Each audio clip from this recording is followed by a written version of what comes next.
자, 그러면 이 의회과의 이제 분열 좀 볼게요. 의회과는 이제 흉악파고, 그 다음 청교도인들이죠. 얘는 이제 크게 우파, 좌파 이렇게 이제 나눠보면, 좀 보수적인 그 파가 뭐냐면 장로파야. 그래서 이 장로파들이 주장을 내어보면, 그 스코틀랜드처럼 전국 단위의 그 통일된 교회를 만들고, 장로가 중심해가지고 정치를 해야 된다. 통일적인 교회를 원했던 사람들이 장로파들이거든요. 그래서 이들은 의회 다수를 차지하고 입법 왕족. 그러니까 청교도 중에 좀 보수적인 사람들이 장로파들이에요. 예. 그다음 독립파들은 장로파처럼 국가 단위의 어떤 통일교회를 원하는 게 아니라 개별교회, 독립교회를 그러게. 그래서 이제 이 사람들이 독립파들인데, 이 독립파들이 코넬 중심으로 군대를 장악했죠. 그래서 이 사람들은 왕국을 제압하고 더 나아가서 공화정을 주장해요.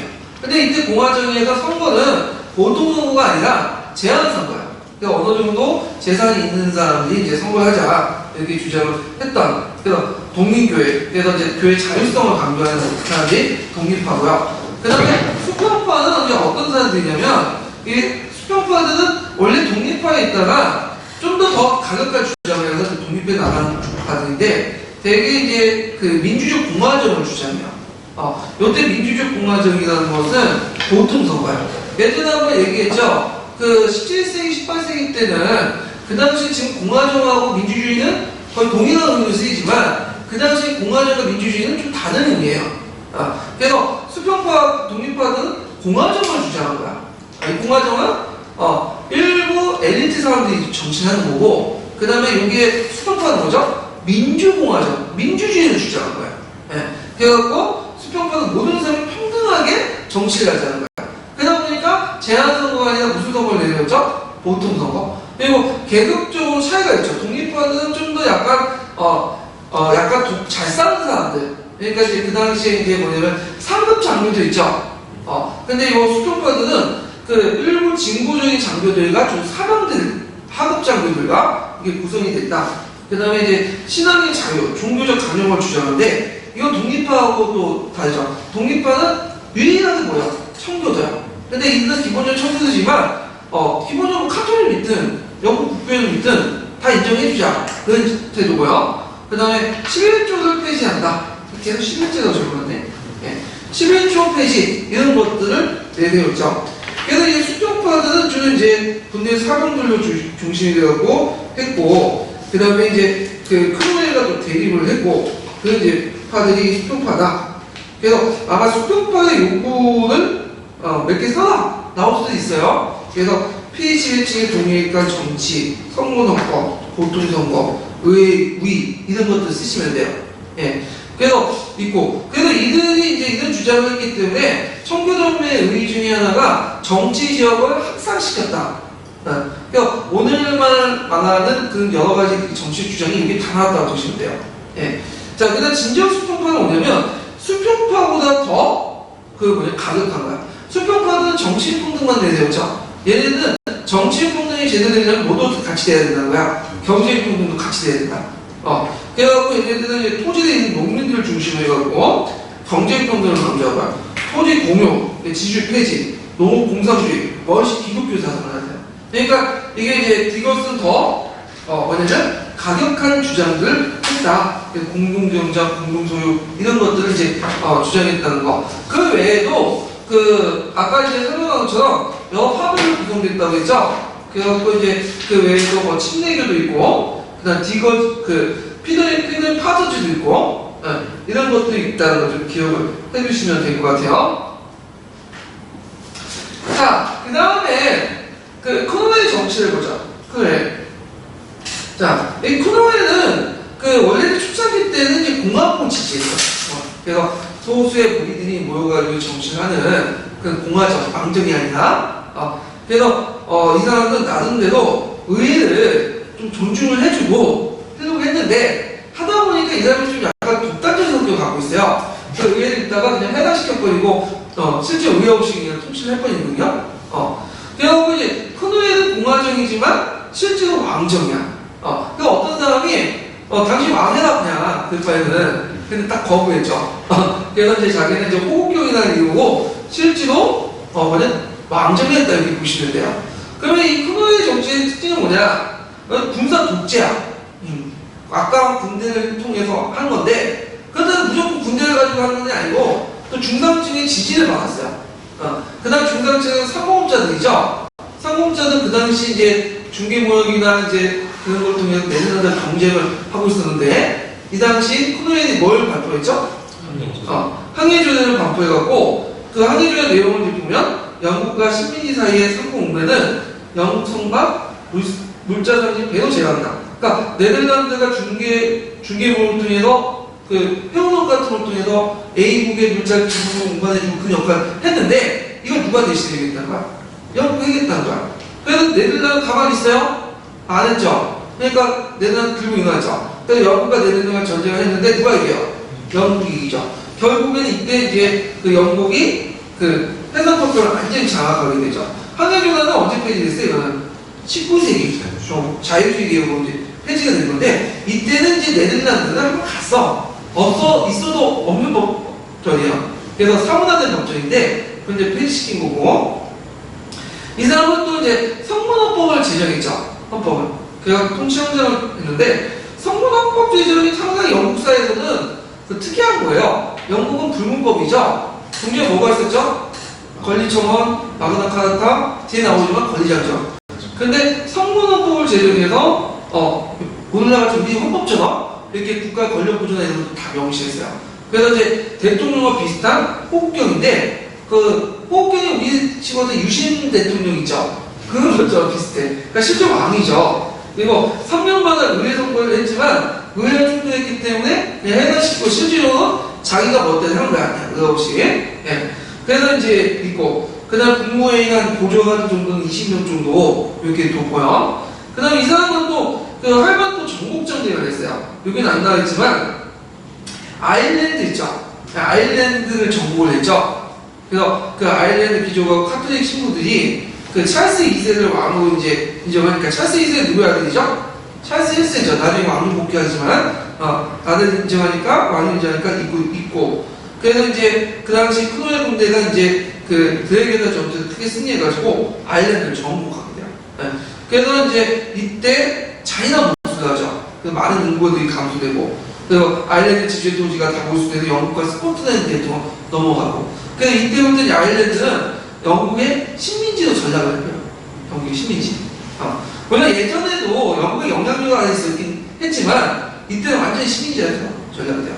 그래서 이때 이제 아일랜드에 있는, 지금은 영어 쓰죠. 아일랜드는. 근데 예전에는 영어 안 썼어요. 켈트어 썼거든요. 켈트어는 고유 언어가 있었어. 근데 만약에 길가 켈트어 썼다 그러면 잡아가지고 총살을 시켜. 그래서 사람들이 어쩔 수 없이 영어를 쓰는 거야.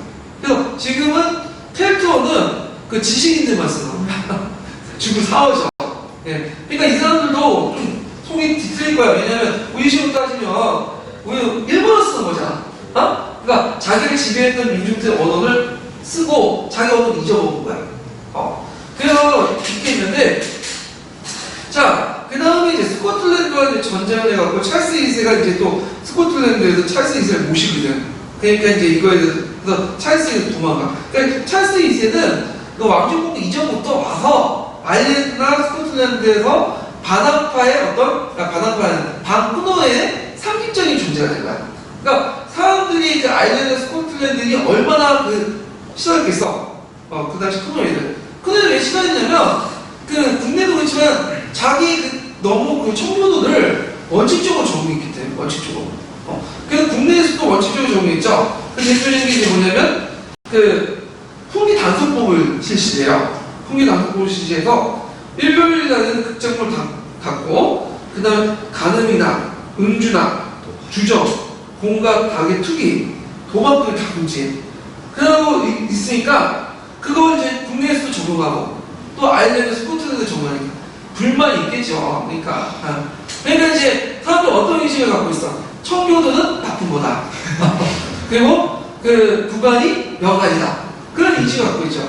그래서 찰스 1세나 제임스 1세 때는 뭐 그냥 영국 국교에 떠오르겠지만 자기 일상생활에는 크게 영향을 안 줬거든.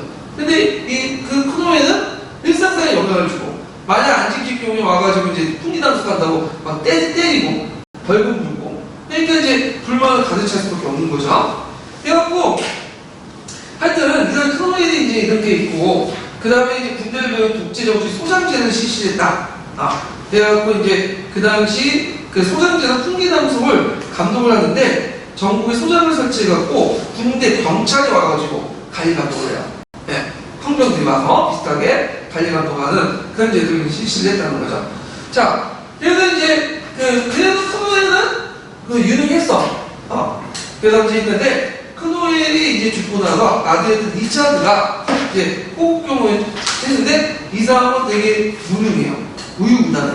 그래갖고 이제 그 국민의 지지를 받지 못하고 결국은 원고 장군에 의해서 찰스 2세가 등극이 되죠. 이게 무슨 목보예요? 왕중복가 된 거죠. 예. 자, 그러면 이제 청교도革命의 의의를 보자. 청교도革命은 정치적으로 보면 절대주의와 전제주의에 대항한 이권 절차와 시장의 자유를 하기했다.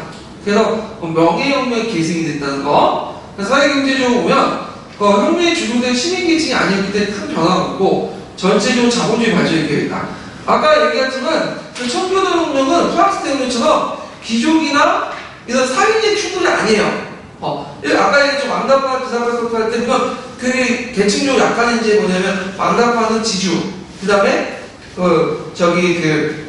의회파는 상공계층 이렇게 있지만 자기 소신이 더 강했고요. 그 다음에 계층적으로 볼 때는 젠틀이나 그 다음 상공업자들이나 서로 같은 집안 사람들이겠죠. 네. 그래서 대립하는 게 없어. 그러다 보니까 영국 같은 경우에는 프랑스처럼 급격한 그 변화보다는 뭐죠? 의회 내에서 그 여러 위기를 수습해서 점진적 평가를 채택했던 거죠. 왜냐하면 계층 간 차이는 있어도 계급 간의 대립은 없었던 그런 나라였다는 거. 그래서 이제 이런 것도 좀 기억을 해주시면 돼요.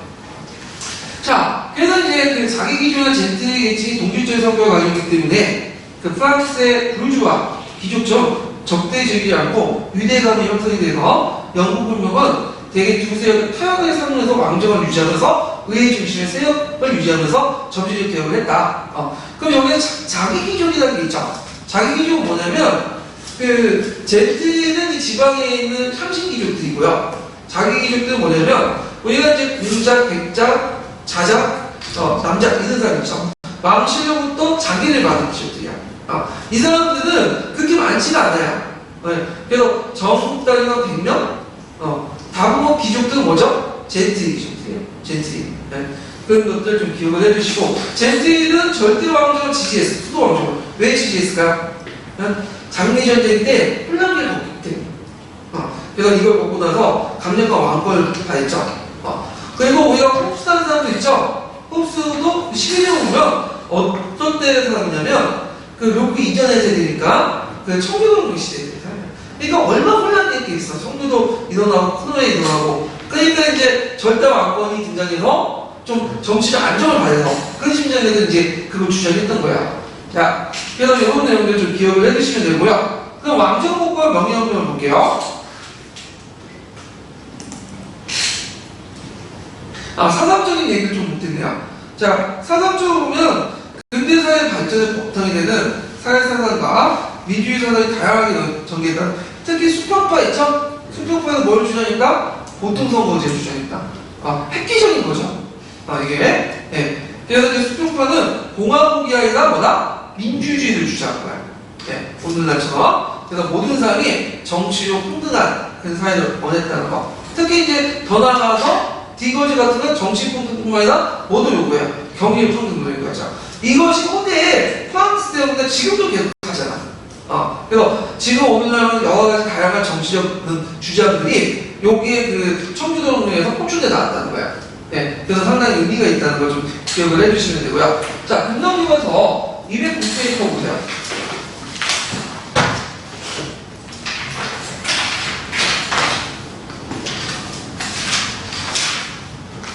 자, 명예혁명을 볼게요. 네, 209페이지. 이거 한번 읽어볼까요?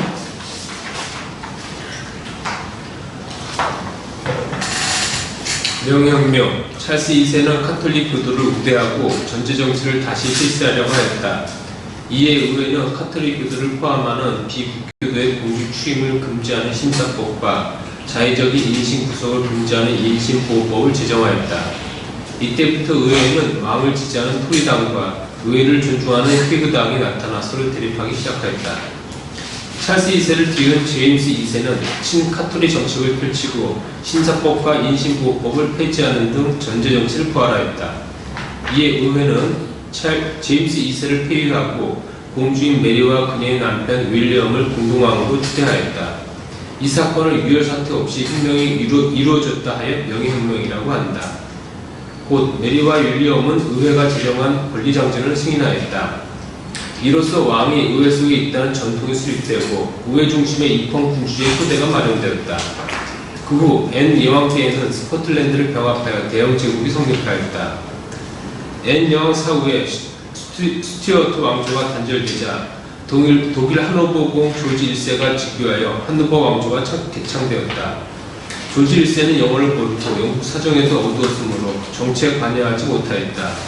이때부터 왕은 군림하나 통치하지 않는다는 영국 특유의 전통이 나타났고 의회의 다수당이 내각을 구성하여 정치를 하는 내각 책임제가 시작되었다. 자, 그러면 이제 왕정복권을 보죠. 자, 영국 국민은 쿠의 독재 정치에 시작했기 때문에 그에서 왕정복권을 심화했고, 그래서 이후부터 청교도 세력이 점점 힘이 약화되고, 이때 의회를 장악했던 세력들은 어떤 세력이 되었죠? 영국교의 세력이 되었죠. 찰스 2세가 이제 9년만 망명 끝에 결국에는 돌아왔어요. 근데 이 찰스 2세는 프랑스 망명 시 카톨릭을 또 믿었어. 그리고 또 스튜어트 왕조 자체가 또 카톨릭 집안이에요. 그러다 보니까 그 앞에 있는 찰스 1세나 그 다음에 그 제임스 1세는 좀 이걸 신앙 차원이 아니라 정권 차원에서 이용했죠. 근데 찰스 1세는 정권 차원도 있지만 왕권 강화도 있겠지만 신앙 차원에서 또 친카톨릭 정책을 펼쳐요. 그러면 이제 그 내용을 보면요, 특징을 보면 전제 정치 요구 및 카톨릭 회복, 의회 권력 분산인데 찰스 1세는 전제 정치를 하고 싶었어. 카톨릭을 내세우고 있지만 그 의회가 권력이 컸죠. 그러니까 이제 앞에 있는 그 아버지나 때, 또 찰스 1세 때처럼 막 내세우지 못해요. 그래서 의회 눈치를 보면서 뭐냐면 그 친카톨릭 정책이나 전제 정책을 이제 조금씩 인해지는 거야. 그러니까 이거에 대해서 이제 그 의회가 어떻게 돼요? 반발하게 되죠. 그러면서 여러 법들을 만들죠, 의회에서. 자, 그러면 이제 그 보면 의회는 종교적으로 국부의 중심으로 다른 종교로 탄압해요. 그래서 이제 그 관련된 내용들 보면요. 자, 도시자치법이 있어. 국교의 위에는 시정부 참여를 금지시키고요. 그 다음에 이제 그 집회법이 있는데 비국교도 의식에 따른 5명 이상의 집회를 금지하고 위반된 자를 토 및 국외로 추방하는 것들을 규정하고요. 심사형 벌판을 쳐내야 되겠죠?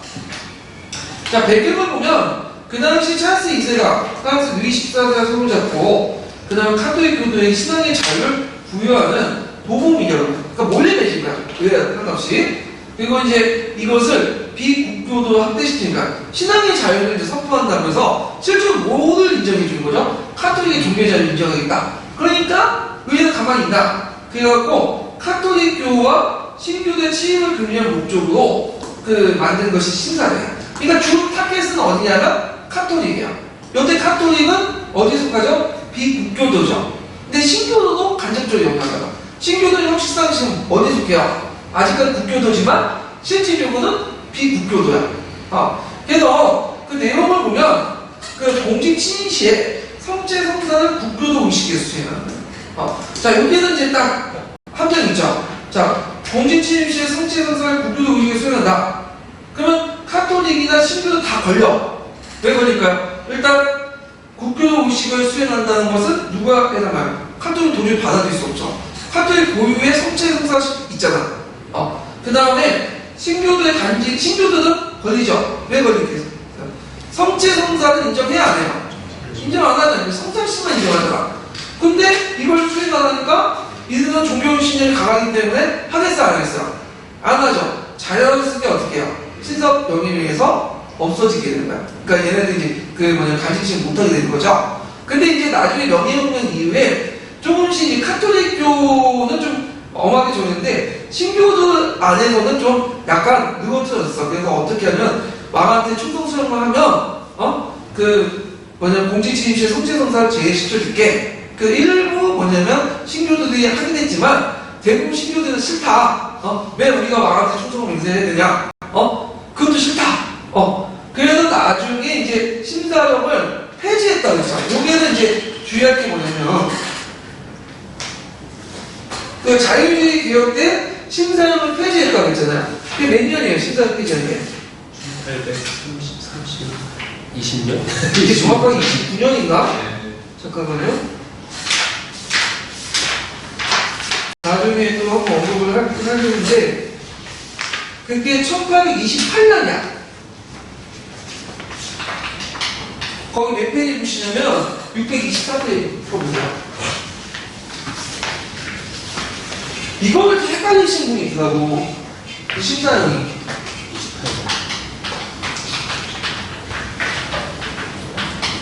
이게 연도가 1828년이죠.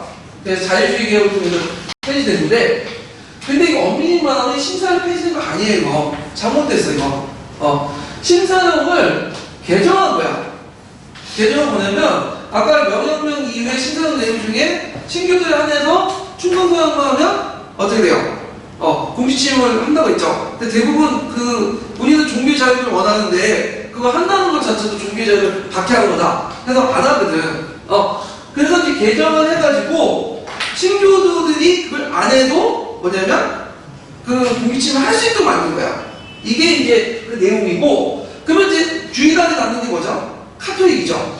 카톨릭도 그 하에 카톨릭 해방법을 만드는데, 이게 카톨릭 해방법인데 엄밀히 말하면 심사령 개정이 한 번 있었잖아요. 1년에 2차 개정이라고 보시면 돼요.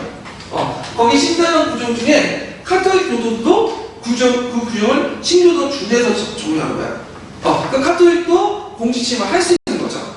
이해가 되겠죠? 예. 그래서 심사령은 정확히 언제 폐지했냐면 1860년대에 들어가서 폐지한 거야. 이제 이때 심사령 폐지 여기 두 번에 거쳐갖고 하고 나서 사문화됐거든. 근데 영국의 특징이 뭐냐면 법을 만들고 나서 이게 법이 사문화돼도 그냥 놔둬. 얘네들은 좀 보수적이기 때문에. 근데 그대로 있다가 1860년대 70년대에 갇혀서 잉글랜드, 스코틀랜드 이런 지역에서 폐지가 된 거예요. 그래서 엄밀히 말하면 심사령 폐지는 1860년대 70년대인데 우리 교과서에서는 심사령 폐지는 요때 1828년 카톨릭 해방법은 요거. 근데 이건 다 심사령과 관련된 건데 폐지가 아니라 개정이에요, 개정. 엄밀히 말하면. 근데 그게 교과서에 적혀있기 때문에 해보셔야 돼. 그냥. 네. 그러면 이해가 돼. 그거 연결이 되는 거죠. 그래서 심사령이라는 것은 아까 얘기한 것처럼 누구를 주입하겠어 했다? 카톨릭도 했지만 누구도 동시에 견제하기 위해서 신교도. 네. 그래서 이런 내용을 기억을 해주시면 되고, 자, 임시보호구정 같은 경우에는 이제 권리 처분에 있는 내용들을 이제 좀 더 확대시킨 건데, 법적인 근거가 없는 인신의 구속 체포를 금지하며, 그 다음에 혐의자는 일정 기간 내에 재판을 받아야 하고, 그리고 이들 혐의 내에 명시해야 된다. 그래서 누가 이제 주도를 했냐면 시그당이 그 당시 의회를 주도했던 계층이죠. 그 다음에 크라이언드 보면 비교 극고대 활동을 제약하고요. 그 다음에 이제 독점법은 뭐냐면 카톨릭 신도가 영국왕이 되는 걸 금지시켜. 그래서 이런 것들을 이제 했다. 그래서 이제 있고, 요때 심사령 제정 때 두 개의 파벌이 분리돼 나가죠. 이게 뭐죠? 토니단과 시그당. 그래서 토니단과 시그당은 이제 그 당시 왜 그냐면 심사령 이후에 찰스 2세는 아들이 없었어요. 그래갖고 동생이었던 제임스 2세가 있었거든요. 후에. 그래서 자신의 동생 요코공을 후계 왕으로 세우려고 하니까 그거에 대해서 이제 요코공 제임스 2세를 지지해줬던 사람들이 뭐가 되냐면 토니단이 된 거야. 그 다음에 반대했던 사람들이 누구냐면 시그당. 그래서 시그당이 아까 말했처럼 독점법을 만들어가지고 전자기로 했던 것도 그런 이유죠. 물론 제대로 되지는 않았지만, 자, 토니당은 그 당시 이제 아일랜드에서 토니즈라고 했죠. 그 시그들이 이제 욕을 하면서 토니 하면서 생긴 명칭이고요. 그 다음 시그라는 것은 어떤 명칭이냐면 반역자의 후손들을 시그라고 했거든. 악마의 후손들. 그래서 토니가 시그를 그렇게 욕했어. 그러니까 서로 욕하는 것들을 자기 단위 명칭에서 한 거야. 그래서 이것도 좀 웃긴데, 그래서 이제 그 고이셴이라든지 그만큼 그렇죠. 거지 같은 놈들도 자기 친구 삼고, 그 다음에 나치주도 그렇게 나치라는 말도 좋은 말이 아니에요. 이거. 근데 자신은 나치라고 하죠. 예. 자, 하여튼 그 토니라는 보수적 왕권, 지주가 갈릴리를 출신이고요. 보수당 기운이 되고, 시그라는 진보적이고, 그 다음에 의회 권위는 좀 상인 계급, 상대적 비국교도 좀 있었어요. 그래서 이제 그 시그당인데 자유당의 기능이 되죠. 그래서 이 보수당 자유당이 토니가 보수당, 시그가 자유당으로 넘어간 게 몇 차 개혁되죠? 1차 선거법 개정되죠. 예. 이후에 보수당들은 이제 그 당시 그 지주계층을 이제 후통하면서 됐고, 시그당은 그 당시 등장하고 있었던 그 당시 불우주아 세력들이나 노동자들을 끌어다가 이제 했죠. 그래서 자유당이 되죠. 그래서 영국의 양당 체제가 요때부터 이제 한국됐다. 그래서 영국 같은 경우 보수당 자유당 가다가 언제 갈라져요? 또 19세 후반기에 노동당이 등장하죠. 노동당이 들어와서 자유당을 제키고 제2양당 체제를 이제 하다가 지금도 자유당이 있어요. 네. 근데 요즘에는 영국 독립당인가? 영국 독립당이라는 거 이제 이 당이 부각이 돼갖고 보수당 우파들이 그쪽으로 이제 간다고 하는데, 그래서 이런 두 개의 파벌로 이제 형성이 됐다. 자, 명예혁명 이제 보죠. 그 이제 제임스 2세 정치 정치에서 나오는데, 그 이제 그 제임스 2세는 이제 찰스 2세 동생이죠. 찰스 2세. 그래서 이 사람도 마찬가지로 카톨릭교도예요. 그래갖고 이 사람은 처음에는 신이 약하니까 신앙을 개인적 차원에서 국가시키고, 그 다음에 영국 국교에 특권을 하게 되죠. 그래서 토니당의 지지를 받게 되는데, 호기 때 들어가면 카톨릭의 부흥 정책을 포면화시키죠. 예. 그래갖고 이제 했는데, 그래서 카톨릭 교도들 정부 추미론이나 고위직, 군대 장교, 대학에 임명하고요. 그 다음에 심사학과 임시보호를 폐기를, 그러니까 심사학과 임시보호를 폐기하고, 폐기시켰거든요. 종교의 자유를 대해서. 네. 근데 임시사학과 임시보호를 폐기됐다가 명예혁명 이후에 어떻게 되죠? 다시 부활돼요. 잠깐 빼게 된 거예요. 예. 그래서 이제 이렇게 했다. 그래서 이제 의외로 처음에 초창기 때 토니당은 제임스 2세를 지지했죠. 근데 이 사람이 카톨릭 정치를 너무 포문화하다 보니까 이제 지지를 쳐야 돼. 그러니까 시그당과 토니당이 제임스 2세와 대립 구도가 이제 형성이 되는데, 문제는 이제 있는데, 제임스 2세가 이제 이런 과정에서 참았어. 왜 참았냐? 제임스 2세는 아들이 없어. 딸만 있어. 그 딸 메리는 누구한테 시집갔냐면 네덜란드 총독이었던 오네노 공한테 시집갔죠. 예. 그 오네노 공은 신교도야. 그러니까 당연히 이 사람이 죽으면 어떻게 된 거야? 메리가 왕이 되니까 어떻게 돼? 신교도가 된 거다. 이런 계산안에 이제 참았는데, 이 사람이 젊은 아내를 얻게 돼요. 그 젊은아내부터 뭐가 되는 거야? 왕자를 생산해. 이제 참을 수 없는 거지. 이 왕자가 이제 나중에 카톨릭이 되고, 그럼 또 카톨릭 군주가 될 거 아니야. 그래가지고 안 되겠다 해가지고 그 당시 제임스 2세 정치에 반발해서 일으킨 게 무슨 혁명이다? 명예혁명이죠. 명예혁명은 여러분도 알다시피 뭐죠? 피 흘리지 않는 혁명이 돼갖고 명예혁명이죠. 그래서 제임스 2세는 도망가죠. 그리고 이제 그 당시 제임스 2세 딸이었던 메리와 남편이 월렴인데 이제 이걸 영어식 발음이 월렴이고 오렌지 월렴이라고 하고 오네너가 네덜란드어 발음은 오네네 월렴이라고 하더라고요. 하여튼 그 당시 월렴이 공동 왕으로 해갖고 추대를 하죠. 그래서 처음 메리만 추대하려고 했는데, 메리가 뭐라고 하면 남편하고 같이 하지 않는 이상 안 하겠다 해갖고 공동 왕으로 추대를 해요. 그래가지고 이제 이때 네덜란드는 누구하고 싸우고 있었죠? 루이 14세랑 싸우고 있었는데, 루이 14세가 갑자기 공격을 좀 멈춰줬죠. 그 멈춰준 이유가 뭐예요? 월렴이 그쪽 건너가면 영국 내분이 나올 것이다. 근데 웬걸? 제임스 2세랑 싸워보지도 못하고 프랑스 도망가니까 루이 14세의 뜻과 상관없이 어떻게 돼요? 그 뭐냐면 그 루이 14세 뜻과 상관없이 내부 이전하지 않고 그냥 순탄하게 정권이 계승이 되겠죠. 그 예전에 그나마 역경 관련된 문제 나왔던 거죠. 자, 그러면 권리장점을 볼게요. 권리장점. 자, 권리장점도 중요하죠. 별표 3개 쳐놓으세요. 자, 권리장점을 이제 보면요. 일단 그 내용을 보면 이제 의회 권한다. 그래서 의회 입법권, 가세권을 하기다. 예전에도 있었지만 그걸 다시 한번 확인을 하죠. 네. 그 다음에 의회 선거의 자유, 그 다음에 의원의 원내 반원과 결집권, 이런 것들을 이제 했는데, 그게 이제 구조에 나오죠. 의회 내에서 반원 및 토론 또는 의사진행의 자유는 어떤 법정이나 의회 밖에서 탄압하거나 신고의 대상이 없다. 그리고 예전에 한번 관련된 문제는 이 구조와 비슷한 문제가 나왔거든요. 그래서 제가 보기에는 그 프랑스, 나중에 이제 얘기하겠지만, 이제 국민공화국 인권선언서 내용하고 똑같아, 또. 비슷비슷해. 그 둘 중에 하나인 것 같은데, 하여튼, 그게 예전에 한번 나왔고, 1조 보면, 많은 그 권한이, 의회 동의 없이 법의 효력을 정지시키거나, 법의 집행을 정지할 수 있는 권력이 있다는 걸 주장한 위법이다. 그러니까 의회가 방법보다 더 우위에 있다는 걸 포괄을 하는 거죠. 그래서 이제 권리정전은 일단 중세의 헌정적인 정통을 확인했고요. 입헌 정치의 발전을 기여했고, 그 다음 미국의 수정헌법하고, 그 다음에 프랑스의 인권선언서에 영향을 줬다. 예. 그래서 미국의 수정헌법은 뭐죠? 그 원래 헌법을 개정한 거죠. 언제 헌법 개정했어요? 남북전쟁 때 개정했잖아. 그래서 노예 관련된 부분들을 개정한 거죠. 그래서 이제 그 당시 그 내용들을 좀 기억을 해주시면 될 것 같아요.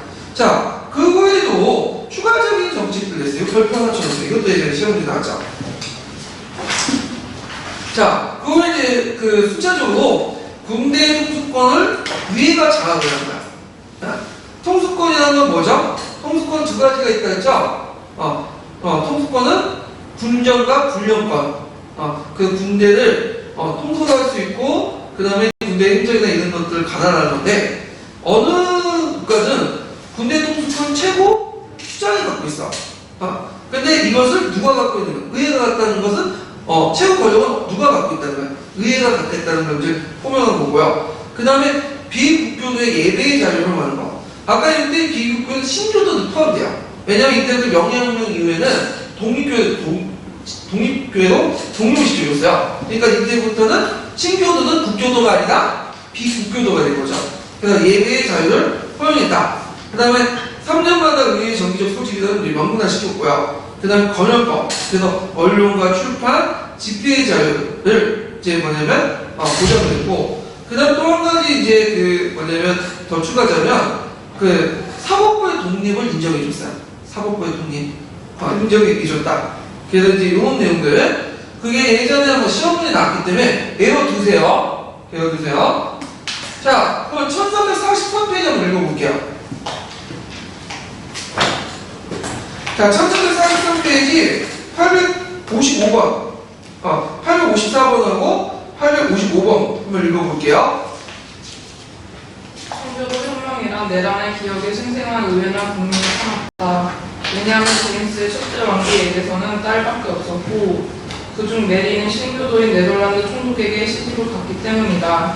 그러나 제임스 2세의 두 번째 왕비에게서 왕자가 탄생하자 더 이상 참고 기다릴 수만은 없게 되었다. 토리와 피그의 의회 지도자들은 비밀리에 네덜란드 총독 오렌지공 윌리엄에게 그 아내 메리와 더불어 영국왕이 되어줄 것을 요청하였다. 윌리엄이 이를 받아들이고 1688년 11월 약 14,000명의 군대를 거느리고 영국에 상륙하였을 때 제임스 2세를 옹호하려는 세력은 없었고 제임스는 프랑스로 도망갔다. 의회는 권리장정원에 이어 이를 보충하는 일련의 혁명적 조치를 취하였다. 즉 군대의 통수권을 의회가 장악하고 관용법으로 비국교도의 신교도에게 예배의 자유를 허용하고 3년마다 의회의 종기적 소집을 규정하고 검열법을 폐기함으로써 언론과 출판의 자유를 보장하였다. 그리고 메리의 누이 동생으로 원리형 형제를 계승한 앤 여왕에게 후계자가 없었기 때문에 의회는 왕위 계승법으로서 영국 왕은 영국 국교에 해야 한다고 주장하여 제임스 2세 후손의 왕 요구를 공세하고 신교도의 하노버 왕실의 왕위 계승을 원하게 하였다. 예. 자, 그 다음에 이제 그 원령 정치 3세 때는 소수의 갈리들과 이제 그 국중을 논하면서 내각이 모태가 됐고요. 그 다음에 일본 정치의 발전을 가져가 보면요. 자, 대브리튼 왕국이 성립돼요. 1707년에. 그래서 영국과 스코틀랜드 유해가 통합이 되죠. 그러니까 예전에는 그 스코트 왕족 왕이 있고 그 왕을 모시는 두 개의 왕국이 있었죠. 연합 왕국이었는데 이제 하나는 이제 통합이 되는 거야. 그래갖고 이제 옛 여왕은 이제 그 뭐냐 대프리트 왕국의 여왕으로 이제 되게 되고 그 다음에 이제 아까 책에서 읽은 것처럼 무슨 법을 만들었다죠? 왕위 계승법을 만들었다고 그랬죠. 그래서 옛 여왕이 이제 그 천을 늙어주고요. 그러니까 그 자식이 이제 없으니까 그 반계열 중에서 제임스 2세 쪽의 집안으로 이렇게 들어올 수 있으니까 그 당시 이제 그 의회에서 왕위 계승법을 통과시켜가지고 그 뭐냐면 영국 왕은 영국 국교에 속해야 된다. 여기 또 목을 막아. 그래서 이제 제임스 2세 계열이 이제 들어오는 걸 막고 옛 여왕이 죽고 나서 그 반계열중이었던 그 하노버 독일의 하노버 공이었던 조지 1세가 즉위하게 되죠. 또 오늘날 윈저가죠. 예. 그래서 이 하노버 1세의 조지 1세부터 윈저 하노버 왕조가 가는데 원래 하노버 왕조가 들었다가 1차 세계대전 때 하노버는 독일식 받은 말이에요. 그래서 안 되겠다. 그래서 그 윈저궁이라고 별궁이 있어. 그 이름을 따가지고 오늘날 윈저 왕조라고 부르게 되죠. 자, 근데 하노버 1세 그 하노버궁의 조지 1세는 왔는데 영국 실종도 모르고 특히 결정적인 이상 영어를 몰라. 독일어만 해. 그러니까 그 누구한테 맡겨요? 완전 내각한테 맡기죠. 그래서 내각 책임주의가 확인되죠. 그래서 이제 의회 중심 입헌주의가 발전되고 의회에서 합당히 내각이 유지되는데 이때부터 이제 무슨 말이 있냐면 국왕은 군림하지만 통치하지 않는다라는 입헌적 전통이 확립됐다. 이렇게 이제 보시면 되겠죠. 그러면 관련된 내용을 읽어볼게요. 교황사 182페이지 한번 볼까요? 명예훼손으로 의회 중심의 정치가 자리 잡다. 찰스 2세는 친가톨릭적 전제 정치를 실시하였다.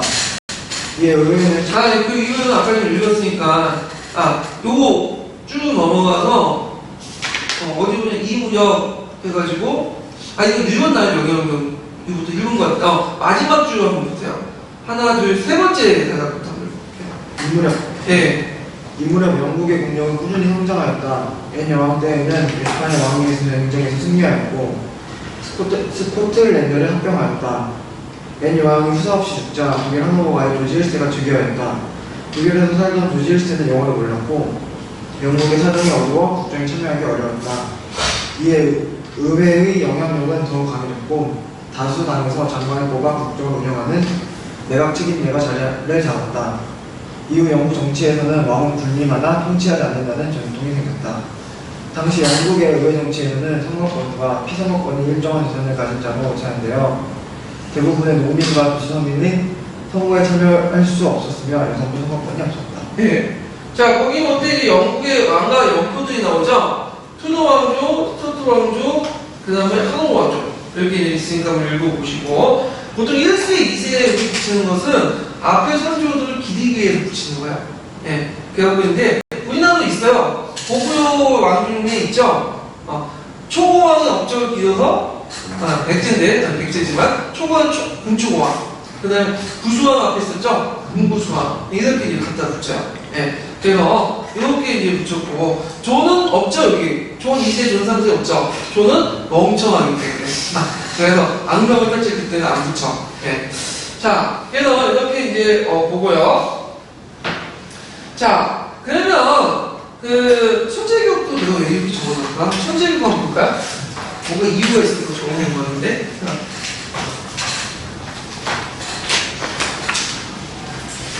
천재교육 210페이지 잠깐 보실까요?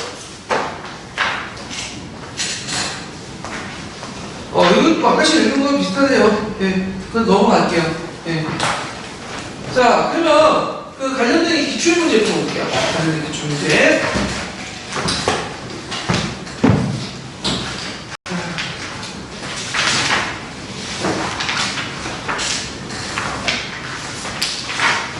어, 207페이지 보세요.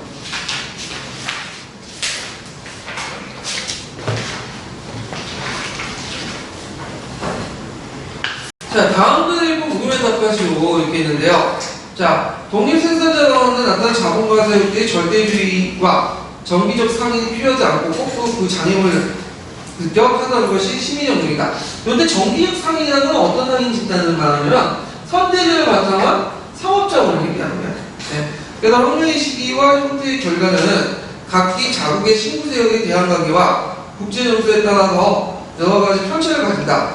보통 가장 전형적인 부유자혁명이라고 불려지는 것은 프랑스 혁명인데 강력한 절대왕정 체제에서 성장한 부유제적 제 요소가 무력을 상용하여 일부의 그 체제를 파괴했던 것이다. 근데 영국에서 그보다 100년 일찍 부르주아 혁명이 일어났는데 독일은 반대로 반세기 이상 늦었다. 그러니까 먼저 영국이고 그다음 프랑스, 그다음 독일이죠. 그러면 그 여기에는 이제 그 프랑스 대혁명은 몇 년에 일어나는 걸 알아야 되겠죠. 몇 년에 일어났죠? 1789년. 그 다음에 또 1789년 100년이니까 1689년이죠. 그러면 뭐야? 명예혁명이죠. 명예혁명. 예. 그래서 이제 명예혁명 같은 것들 이제 쓰시면 되고 거기에 이제 보면 1-1번 문제는 건너뛸게 이거 어차피 경제 통합 관련된 문제고요. 그래서 이제 그 이런 결과 절대 왕정이 타파되고 뭐다? 의회 중심의 입헌 정치를 실시했다. 이렇게 답을 쓰시면 되겠죠. 자, 그 다음 미추시 2번은 이제 그 우리식으로 따지면 이제 영국하고 정도 그 적용하면 산업혁명 결과 이제 그 인구들이 그 농업 노동자가 됐다는데 요건 물어본 게 아니에요. 이건 지휘과 관련된 문제예요. 예. 그래서 요걸 계속 신경 써가지고 물어보시는 분들이 있어. 근데 이명에는 제가 공부할 때 느낀 게 뭐냐면 그냥 건너뛴 거는 그냥 건너뛰는 게 나아. 그 별로 중요하지도 않는 거 가지고 붙잡고 이거 고민하고 막 하면 시간이 지나가죠. 그거 안 한다고 의미가 없어. 절대 안 나와. 그래서 이런 것은 그냥 건너뛰세요. 그냥. 자, 그 다음에 뒤에 넘어가고 2번 문제 볼게요.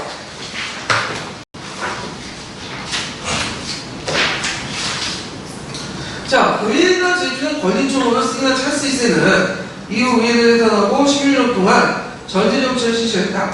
그는 의회에 쓰는 없이 자의적인 가세를 했는데, 자, 이때 자의적인 가세 중에 하나가 뭐라고 했죠? 선박세. 자기 아버지는 덕세. 자, 그 다음에 니은을 읽을게요. 자, 각종 독점권을 떼어주고 하지만 반란이 일어나니까 이때 반란을 어떻게 스코틀랜드의 장로구들이 반란이 일었죠. 왜 반란이 일었어요? 엄격한 국교의 의식을 강요했어요. 고파노예를 강요했기 때문이죠. 그 다음에 이제 디귿. 자, 코넬 항해법은 주 내용이 뭐예요? 네덜란드 중개무역을 타격을 주고자. 그래서 항해주의 내용을 외워두시고요. 그 다음에 이제 거기에 찰스 2세 정치정책이니까 얘는 국왕에 대항했다. 그래서 비국교도인 신교도에게 예비 자료를 활용해달라고 요구했다. 요건 언제 때라고요? 이거는 명예혁명 이후부터예요. 그리고 여기는 신교도는 엄밀히만 비국교도가 아니라 국교도였고, 그 다음 요때 의회를 장악했던 계층들은 청교도인이 아니었죠? 어떤 사람들이었죠? 영국 국교인들이에요. 네. 그래서 그 명예혁명 이후에 정치색이 바뀌었다고 했죠? 이런 것들 이제 좀 보시면 되고요. 그 다음에 추가 조치 안에 여기 들어간 거죠. 니을 안이. 그래서 의회 군대통수권자, 권역별폐기, 신교대 예배의 자유인정 이런 것들. 그래서 추가 조치도 외워주세요. 추가 조치 한 2-3개 쓰가 이게 나올 수가 있거든요. 자, 그래서 여기에는 이제 한번 받고, 그 다음 미국 독립혁명을 써가지고.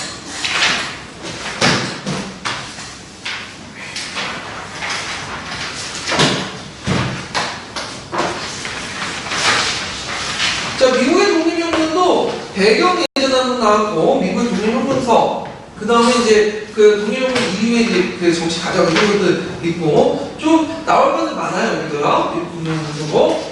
독립혁명도. 자, 비상교육 일단 읽고 시작할게요. 비상교육 189페이지.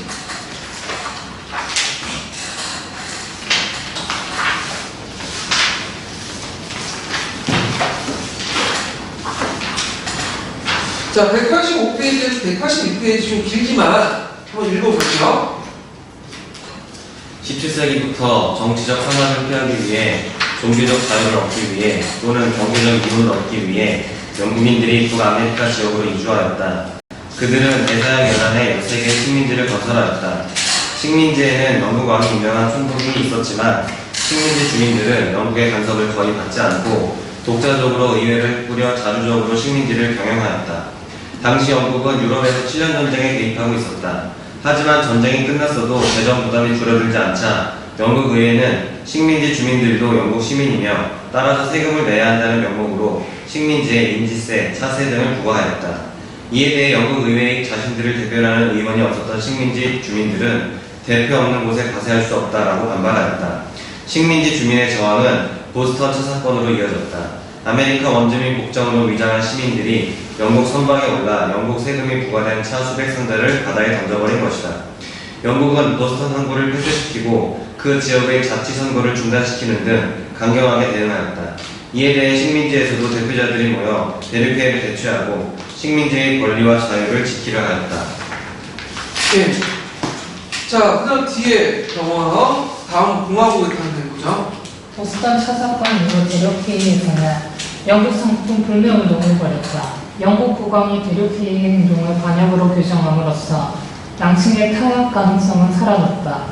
미국은 토머스 제퍼슨이 작성한 미국 독립선언문을 선포하여 1776년 새로운 주권국가가 탄생하였음을 알렸다. 영국은 3만 명의 병력을 파견하여 반란을 진압하려 하였다. 식민지군은 정규군이 아닌 민병대로 이루어졌고 장비나 규율에서도 뒤떨어져 처음에는 고전할 수밖에 없었다. 그러나 총사령관 워싱턴의 지휘 아래 저항하던 미국을 프랑스가 지원하기 시작했고 에스파냐와 네덜란드가 가세하였다. 게다가 영국이 중립국의 선박을 납포한 사건을 계기로 러시아, 스웨덴, 덴마크까지도 영국의 적이로 보였다. 워싱턴의 식민지군은 프랑스의 지원을 받아 요크타운 전투에서 영국군 7,000명을 포로로 잡는 큰 승리를 거두었고 마침내 영국은 파리 조약으로 미국 식민지의 독립을 인정하였다. 1783년 그리고 필라델피아에서 지원회의가 열려 헌법이 제정되었다. 이 헌법에서는 주권 재민사를 분명히 하여 역사상 최초로 새로운 형태의 민주주의적인 공화체제를 정착시켰다. 미국의 13개 식민지가 아메리카 합중국이 된 것이다. 미국의 헌법은 자연권 사상과 공화주의, 상권 분립의 원리를 담고 있다. 자유주의와 민주주의에 기초한 미국의 독립은 프랑스 혁명에 큰 영향을 미쳤다. 네. 자, 그러면 이제 그 미국 독립운동을 이제 볼게요. 자, 미국은 이제 그 미국 지역에 미국 지역 식민지 시대 식민지 정착 과정을 하게 되는데 이게 17세기 때부터요. 그래서 식민지에 이제 올 때 다양한 이유가 이제 왔어요. 그래서 이제 스투트 왕조의 어떤 전제 정치와 종교 탄압을 통해서 온 사람들 있죠. 그래서 이 사람들 뭐라고 하냐면 예를 들면 시험 문제 나오는데 피드링 파더스. 이 피드링 파더스는 청교도랑 분파로서 그 당시 이제 국내에서 종교 자유를 못 찾으니까 해외로 나가서 새로운 공동체를 만들자 해갖고 나갔고 그래서 그들끼리 이제 메이플라워가 성시돼서 그 당시 시민 간의 어떤 상호 계약을 이제 결성을 약속하죠. 계약을 맺게 되죠. 그게 그 유명한 메이플라워 서약이죠. 그래서 청교도인들로 구성된 그 사람들이 이제 종교적인 어떤 자유 이런 것들을 바탕한 시민 공동체의 어떤 것을 이제 주장을 하게 됐던 것이 메이플라워 선언인데 요거 관련된 내용을 한번 읽어보고 넘어갈게요. 조합사 184페이지 보세요.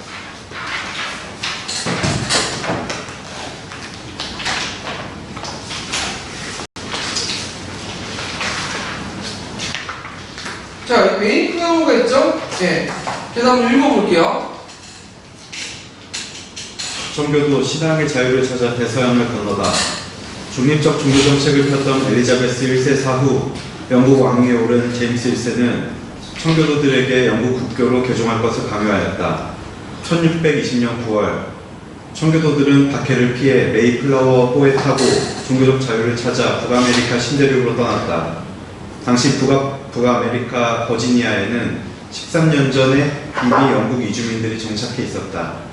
메이플라워 호는 원래 영국과 유럽 대륙을 오가는 화물선이었는데 청교도들이 여객선으로 전세를 냈다.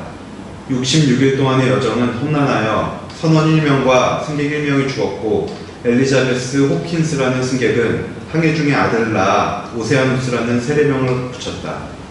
메이플라워 호는 오늘날의 매사추세츠에 상륙하였고 청교도들은 12월에 정착촌을 세웠다. 그들은 원주민 인디언들의 도움으로 혹독한 첫 겨울을 견딜 수 있었다. 이로써 북아메리카 동부 지역의 영국인 정착촌에는 청교도적인 사회가 형성되어 왔다. 예. 그 다음에 이제 그 외에도 경제적 이익을 추구하는 모험자도 있었고요. 그 다음에 국왕으로부터 특허권으로 나타난 시민적 경영자들 등등 다양한 사람들이 이제 오기 시작했고, 그래서 여기 18세기 때는 13개 식민지가 형성했다. 그래서 그 초창기 때 미국 국기에 보면 별이 50개가 있지 않고 몇 개가 있죠? 13개가 있죠. 예. 그래서 이걸 이제 말을 하는 거고요. 자, 식민지 사회 특징을 보죠. 요게 이제 나면 시험 문제 나왔죠. 별표 하나 쳐놓으세요. 자, 식민지 사회 특징은 사회적 지위가 불평등이 없어. 지금 미국 사회는 양극화되고 개체가 되어 있지만 그 당시에는 다 평등했어. 어디 가든 다 자기 땅이 될 수 있는 거야. 지주가 될 수 있고. 자, 그 다음에 경제적 기회가 주어지고 사회적 유동성이 천절했죠.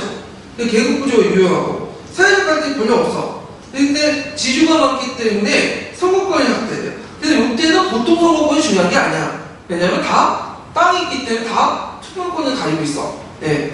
그 다음에 시민사회 특징은 뭐냐면 물론 이제 각 주마다 공동체마다 틀리지만 아까 얘기했던 메이플라워처럼 청교도인들이 사는 그 사회 있잖아요. 이런 공동체에서는 항상 어디가 중심이냐면 교회가 중심이야.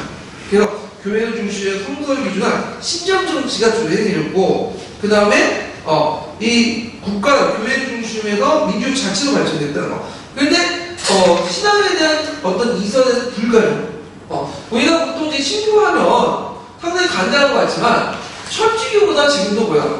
되게 엄격하죠. 예. 그래서 천주교보다 더 엄격하게 신교도야. 예. 물론 이제 그 보이실처럼 좀 약간 널린 그 청교도가 있긴 하지만 대부분 청교도는 박해를 받을수록 자기의 어떤 정체성을 강하게 해서 안에 있는 다른 이교도는 탄압을 해버려요. 예. 그런 특징을 갖고 있는데, 자, 하여튼 물론 이제 여기 식민지 중에 종교 공동체에 기반을 했던 그런 그 뭐냐면 자치 공동체도 다 대부분 이제 시간이 지나면서 민간에 양종을 해요. 네. 그래서 그 대표적인 게 이제 유타주 같은 거 있죠. 이건 뒤에 있지만 유타주는 몰몬고들이 내세운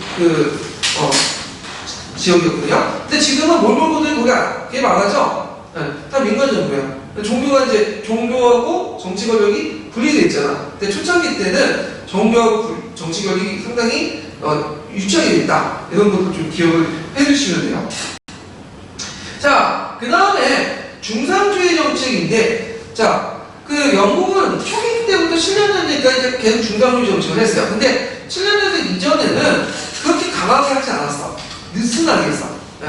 그래서 식민지 무역 중에 본국의 이해관계와 관련되어 있는 그 뭐냐면 향신료나 뭐 포도주나 이런 것들이나 좀 규제를 하고 대부분은 그냥 내버렸어. 그래서 기본적으로는 중상주의지만 실질적으로 건전한 반인 정책을 유지했어요. 그러니까 이때부터는 그렇게 불만이 없었죠. 왜냐하면 미국인들이 좀 되게 좋지. 왜냐하면 자유가 거의 보장돼 있고, 그다음 선거권도 갖고 있고, 그 다음에 물론 영국 의회 대표부에는 않지만 자기 지역에 선거권 있잖아요. 그리고 또 총독이 안 내려왔어. 총독이 안 내려왔는데 8년은 됐는데 가진 않고 누구한테 다 맡겨요. 미국인들 다 맡겨 그냥. 선거권도 있고 자기 의견도 이제 정치할 수 있고, 그 다음에 아까 이제 중상주의 정치가 정말 실질적으로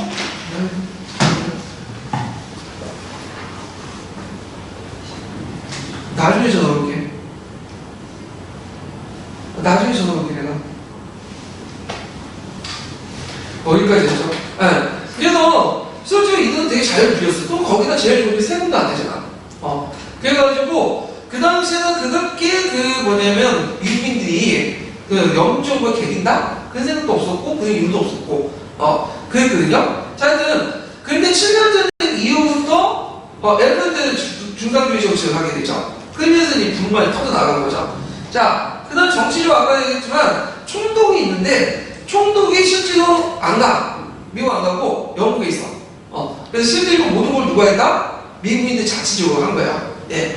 그래서 이제 이런 그 자유와 자치를 하면서 공동체 의식이 유대가 명분인데 나중에 이제 그 7년전 이후에 공국정부가 대항하는 기반이 됐다. 이렇게 이제 보시면 되고요. 자, 배경을 보자. 자, 배경도 별표 하나 쳐놔야겠죠? 예전에 시험에 나왔으니까.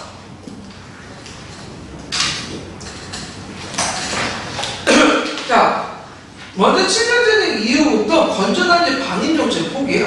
그래서 이제 중상주의 정책을 이제 강화하고 세금을 부과하게 되죠. 그래서 그 구체 예를 든 게 이제 조지 3세가 등장하면서 왕권을 강화하고 직접 정책 관여하려고 했고요. 그건 이제 식민지에 적용이 됐고, 그래서 7년전쟁 비용, 식민지 방위비, 그래서 이때 이제 강단 식민지 방위비한 게 군사비, 7년전쟁 치를 동안 비용이 많이 들죠. 이것을 마지막에 식민지로부터 연출했다. 세금을 부과해서. 그 다음 7년전쟁 이후에 영국이 해가지지 않는 나라가 완성이 되니까 엉성하게 짜여있던 식민지 국가들을 이제 뭐냐면 좀 타이트하게 운영하려고 했죠. 자, 하여튼 이런 것들이 거쳤고요. 그 다음에 경제적으로 볼 때 에네그니 산맥 서쪽 지역의 식민지 이주를 금지시켜요. 잠깐 이제 지도를 아까 제 책에 읽었던 비상급 186페이지 잠깐 보세요. 여기도 나오는데 되게 좋죠. 자, 거기에 보면 이제 그 앞에 녹색 지역은 13개 주죠. 근데 그 옆에 주변에 영국면 캐나다가 있어. 보이시죠? 영국면 캐나다는 어떻게 해서 했겠어요? 네? 7년 전쟁. 네. 7년 전쟁 때 이제 프랑스에서 뺏은 거예요. 파리조약 계기로. 그 다음에 거기에 엘프라치 항맥 있죠? 에레리간이라고 이제 하는 그 엘프라치 항맥 이서 지역은 이것도 영국면이야. 그것도 인디언 지정 보유지가 돼. 그래서 이제 인디언을 보호해준다고 미국인들이 들어오지 못하게 만들어요. 그러니까 미국인들이 열받는 거지. 거기다가 개척을 해보려고 하는데 진출 막는 거죠. 그 미시시피강 그 서쪽 지역은 어떤 땅인가요? 동쪽 지역은? 네? 여기는 루이지애나. 그 루이지애나는 누구 땅이죠? 프랑스 땅이죠. 이 프랑스 땅은 누구한테 넘겼죠? 나중에 나폴레옹이 미국한테 넘겼잖아. 예? 자, 이렇게 있고, 그 남쪽 지역은 어딜까요? 플로리다 그 지역은? 스페인. 스페인 지역이죠? 예. 그래서 이렇게 이제 해서 이런 경제적 문제도 있었다. 그래서 이런 것도 좀 기억을 해주시면 되고요.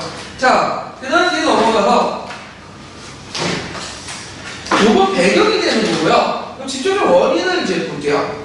자, 일단은 10년 전에 재정학법을 통해서 이런 세금을 부과하게 돼요.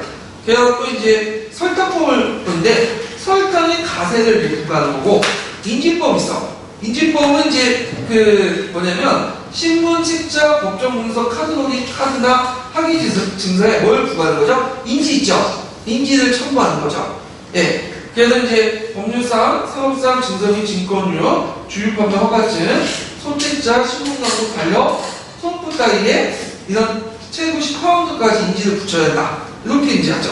자, 그러니까 이제 인지법이 통과되니까 이제 식민지에 반발된다는 거야. 이들의 논리가 뭐냐면 그 식민지 대표들 정부에서 인지법 해야 되는 게 있어요. 대응하고자.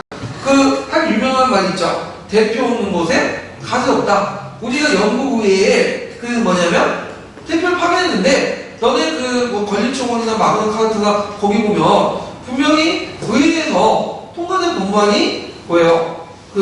세금 부과할 수 있는데 우리는 의회 대표 영국 의회 대표 확인하지 않는데 너희들이 어떤 무슨 권리로 우리한테 세금을 부과하냐? 그러니까 이거는 영국을 비난하고 있지만 실제 영국의 논리를 그대로 이용한 거죠. 영국의 확률적인 어떤 원칙들, 대의 없는 곳은 가세할 수 없다. 이런 원칙을 하게 되고, 그 다음 영국 상품 불매운 운동을 하게 되고, 자, 그러니까 이제 불만을 하니까 영국에서는 또 착하게 인지법을 폐기시켜. 대신에 얘네들은 이제 선언법을 제시하죠. 이 선언법은 영국 의회는 공국이 식민지 통제에 쓰는 법을 제정한 권리가 있다. 그래갖고 이제 공포를 하죠. 그래서 그 이해를 또 만든 법이 타운센트법이에요. 타운센트법. 자, 타운센트법은 보통 미국이나 영국이나 그 법을 만들 때 사람 이름을 따져. 그래서 찰스 타운센트가 법을 만들었다 해서 타운센트가 돼요. 그래갖고 이제 아까 이제 영국주의가 소관법을 채택했다고 했잖아요. 대표 없이도 우리도 뭐냐면 미국 대표 없이 미국에 관련된 법을 만들 수 있다. 그런 의미에서 이제 만든 건데, 자, 차, 지주, 도루, 유리, 낙의 갓을 한다. 그러니까 모든 그 뭐냐면 소비재에 부가가치를 부과한다는 거야. 지금도 부가가치가 부과되죠. 10% 정도. 근데 박정희 대통령 때 부과됐는데 부가가치세법이 통과되니까 국민들 좋아했을까요? 싫어했죠? 네. 세금을 다 싫어해. 얘네들도 마찬가지야. 없는 세금을 또 거두려니까 그 반발하죠. 근데 너무 착한 것 같아. 반발하니까 영국인들이 뭐야? 그래 알았다면서 차세만 남기고 다 폐지시켰죠. 그러니까 내가 생각해도 미국인들이 너무해서 아니 세금을 받는 건 어쩔 수 없는 거잖아. 자기도 거기 이제 살고 있는 사람. 근데 거기에 반발해가지고 했는데 영국이 사람들이 좀 착해가지고 인지법도 폐지시켜주고 타운센트법도 차 외에는 다 폐지시켜주는데 그게 불만이 있는 거야. 차도 폐지시켜야 된다. 차세도. 그래갖고 요때 그 차세를 왜 남겼냐? 영국 외에도 자존심 있지. 그러니까 상립적으로 남겨둔 건데 그걸 가지고 못 참은 시민들이 보스턴의 동인도 그 회사에 서인도에다가 그 배 인디언 복장을 하고 올라타서 차를 갖다 버린 사건이 일어나죠. 그 유명한 무슨 사건이죠? 보스턴 차 사건이 발생된 거죠. 예. 그래서 결국에는 그 당시 그 영국이 천다부터 해갖고 들고 일어나서 그 다음에 보스턴을 폐쇄시키고 그 다음 매세추세츠 선거를 정지시켜. 그래서 이만은 매세추세츠의 그 뭐냐면 그 자치를 인정하지 않겠다는 거예요. 보스턴이 매세추세츠에 있죠? 예. 그래갖고 이런 내용이 있는데, 자, 그러면 요 당시에 이제 여론들을 좀 볼게요. 그게 이제 대표적인 사람이 이제 페트렐이나 그 다음 토마스 페인 그런 사람들이 있는데, 자, 교학사 185페이지 봅시다.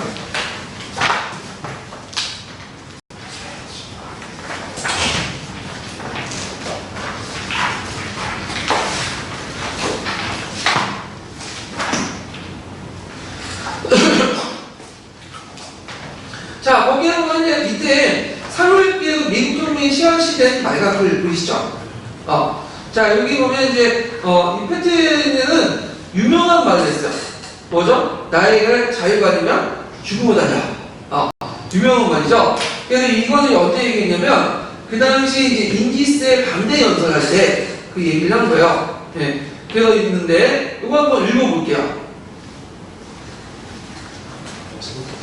네, 우리 형제들은 이미 싸움터에 나가 있습니다. 그런데 왜 우리는 여기서 이렇게 빈둥거리고 있는 것입니까? 여러분이 원하는 것은 무엇입니까? 여러분이 갖게 될 것이 무엇입니까? 시사슬과 노예화란 대가를 치르고 사야 할 만큼 우리의 목숨이 그렇게도 소중하고 평화가 그렇게도 달콤한 것입니까? 전능하신 하나님, 그런 일은 절대로 없게 해주십시오. 다른 사람들이 어떤 길을 택할지 모릅니다. 그러나 내 입장은 이것입니다. 나에게 자유가 아니면 죽음을 달라. 네. 자, 그 다음에 또 미국 독립운동에 큰 영향을 줬던 책이 토마스 페인 상신론이라는 책이 있어요. 네. 거기에 이제 상신론은 뭐냐면 신이 왜 영국과 미국을 분리시켜놨냐? 결국에 같이 살지 않고 따로 사는 게 좋겠다. 그래서 분리시켜놓은 거다. 그래서 독립은 당연한 상식적인 일이다. 그래서 이건 미국 독립전쟁을 내 시민들을 단결시키는 중요한 책이 되거든요. 토마스 페인 상신론. 그래서 한번 이것도 한번 읽어볼게요. 내가 말하는 것은 간단하고 당연한 이야기, 즉 상식이다. 영국과 결합함으로써 당하는 피해는 셀 수 없다. 우리 자신은 물론 인류에 대한 우리의 의무를 다하려면 이 제휴를 준수해야 한다. 피해자의 피가 자연의 흐느낌이 이제는 영국에서 떨어져 나와야 한다고 외치고 있다. 전능하신 신이 아메리카를 영국으로부터 멀리 떨어뜨려 놓은 것도 아메리카에 대한 영국의 지배가 결국 신의 뜻이 아니라는 것을 증명하고 있다. 예, 그래서 이제 독립한 이유는 이제 군주제는 나쁘고 사악하고 영국은 세금과 제약을 식민지 경제에 제약을 부과해서 식민지 경제에 손해를 끼치고 500km 떨어진 대륙이 작은 섬나라가 지배하는 것은 맞지 않다. 그래서 이제 이런 것들을 이제 주장을 하게 되는 거고요. 그래서 이제 식민지인데 많은 공감을 불러일으키고 이걸 따라서 자치위원회가 구성이 되고 이렇게 이제 하게 되죠. 그래서 그 당시 이제 미국의 인구가 300만 정도 이렇게 됐다고 하거든요. 근데 이 토마스 페인의 상식론이 30만 부가 팔렸대요. 그래서 그 당시 베스트셀러 역할을 했다. 미국 동료에 큰 영향을 줬고요. 자, 하여튼 이 보수차 사건은 미국인들의 식생활에도 큰 변화를 일으키죠. 일상생활에도. 그래서 그 당시 무슨 운동이 일어나냐면 식민지인들이 차 마시지 않기 운동을 했어요. 그래서 예전에는 이제 미국인도 영국인 손이기 때문에 홍차를 많이 마셨죠. 근데 이때는 차 대신에 뭘 많이 마셔? 커피를 마시자. 그래갖고 차 대신 커피 마시기 운동을 했어요. 그래서 그런지 몰라도 미국인들 차 대신에 커피를 많이 마셔. 그러니까 커피가 미국의 국민성의 한 상징이야. 그래서 유명한 이제 체인점 보면 다 미국에 건너왔잖아. 네. 그래서 이제 근데 저도 아메리카노를 즐기는데 되게 진하더라고. 네. 그래서 점심 먹어갈 때는 아메리카노 하나 먹으면 깨. 그래서 지금 힘이 없는데 아까 커피 좀 먹었거든요. 믹스 커피인데 힘이 팍팍 나더라고요. 네. 힘이 없었던 이유가 있었어. 안 먹었어. 제가 이제 좀 아까 했던 것보다 좀 약간 힘이 너무 많이 들어갔는데, 예. 자, 그 다음에 1차 대륙회의는 이제 1774년에 개최하죠. 필라델피아에서. 근데 이제 1차 대륙회의를 개최하기 전에 그때 기반 조직이 있어요. 통신위원회가 있어요. 통신위원회는 이제 식민지인들의 의견 발표와 정보교류를 기관을 성립을 했던 건데, 이게 이제 서로 연결돼갖고 이제 협동 조직이 기반이 되죠. 그래서 1차 대륙회의는 필라델피아인데, 필라델피아는 그 당시 미국 초창기 때 중심 도시였어요. 네, 필라델피아는. 그래서 이제 근데 워싱턴 나중에 생긴 도시라는 거 아시죠? 네.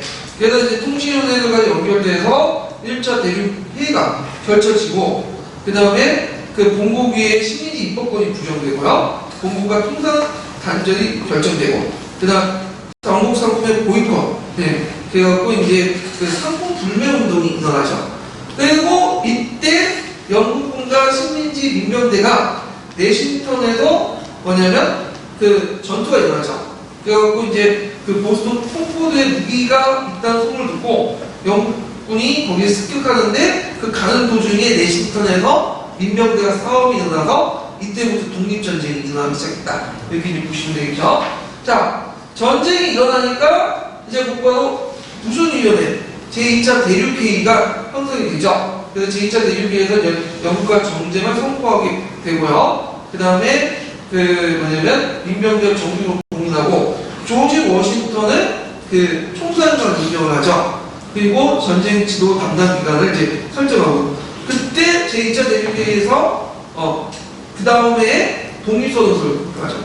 그래서 독립선언서가 며칠에 공포하죠? 7월 4일날 공포하죠. 이날이 무슨 날이에요? 독립기념일이죠. 예. 그래서 이제 그날을 상당히 중요시 여기는데, 자, 독립선언서는 누가 작성했냐면 토마스 제퍼슨이 작성했어요. 제퍼슨 유명하죠? 몇 대 대통령이죠? 3대 대통령이죠. 그래갖고 이제 그 당시 토마스 제퍼슨 기초로 해갖고 벤자민 프랑클린이가 여러 번 수정을 거쳐갖고 식민지 대표부에서 공인을 받았고 공포했는데 민주주의 발전상 매우 중요한 거세요. 결국 두 개 적으세요. 자, 요거는 중요하기 때문에 읽어볼게요. 네. 누가 읽어볼까요? 독립 선언의 주요 내용. 우리는 다음의 진리를 장려한다고 생각한다. 즉 모든 인간은 평등하게 창조되었고 창조의 신에 의하여 안도할 수 없는 일정한 권리가 부여되었으며 거기에는 생명, 자유 및 행복의 추구가 포함되어 있다는 것. 그리고 이러한 권리를 확보하기 위하여 인간은 정보를 만들었으며 정보의 정당한 권리에 이르는 피치자에 된다는 것. 나는 어떠한 형태의 정부이든 이러한 목적을 파괴하게 되는 경우에는 언제나 이를 변경하거나 폐기하고 국민의 안전과 행복에 가장 효과적이라고 생각되는 원리에 입각하는 동시에 이에 적합한 형태로 권력을 구축하는 새로운 정부를 수립하는 것은 국민의 권리라는 것이다. 자, 그러면 여기에서 헷갈리는 게 뭐냐면 2001년에 한번 나왔던 건데요. 그때 이제 헷갈렸었던 분들이 이제 이게 뭐냐면 독립전제 독립선언서하고 프랑스 인권선언 헷갈려. 비슷비슷하거든. 그래서 뭘로 구분하려면 프랑스 인권선언 1조, 2조, 3조 이렇게 구분되어 있어요. 항목별로 구성되는데 이거는 그냥 항목이 없이 그냥 서술되어 있고 결정적으로 뭘 강조하죠? 프랑스 인권선언에는 재산권을 강조해.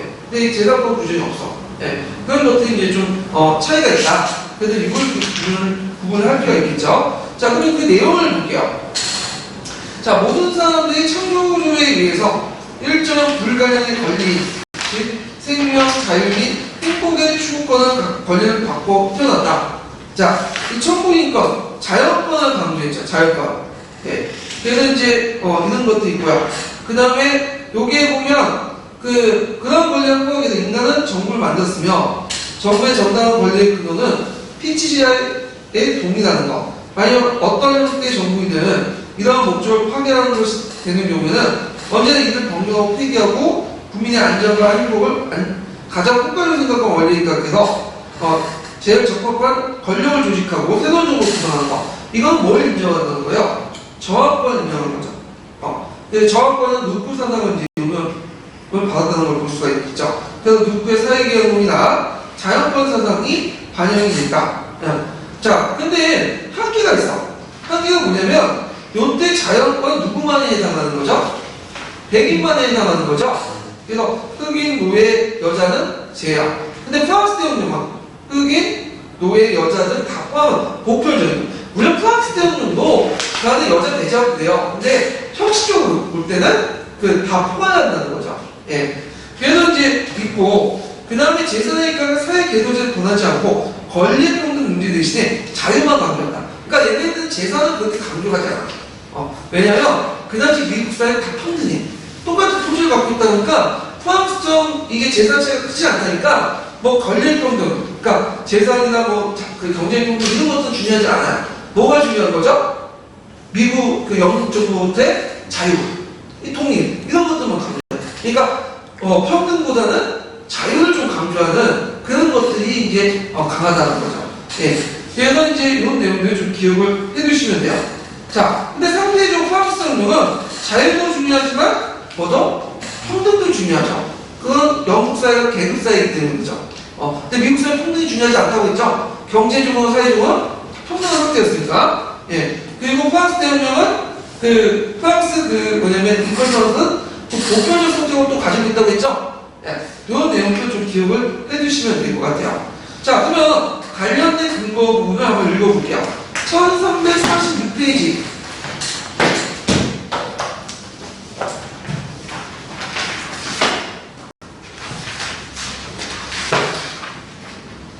자, 1346페이지에 몇 페이지 보시냐면 주 865번 읽어볼게요. 1776년 7월 4일 독립선언을 공포하여 그들의 굳은 결의와 독립해야 할 이유를 내외에 천명하였다. 주로 제퍼슨에 의하여 기초된 독립선언은 그 서부에서 인간은 평등하게 태어났으며 생명, 자유 및 행복 추구라는 양보할 수 없는 천부의 권리를 가지며 정부는 피치자의 동의에 의하여 이러한 권리를 보호하기 위하여 수립된 것이고 따라서 정부가 그러한 목적을 파괴하는 경우 이를 변혁 또는 폐지하여 새로운 정부를 수립할 권리를 갖는 것이라고 독립의 이론적 근거를 제시하였다. 그 내용은 로크의 정치 사상을 바탕으로 한 것이며 민주주의의 기본 원리를 선언한 것이다. 네. 자, 그러면 독립혁명 과정을 좀 쉬었다 할게요. 그 부분이요.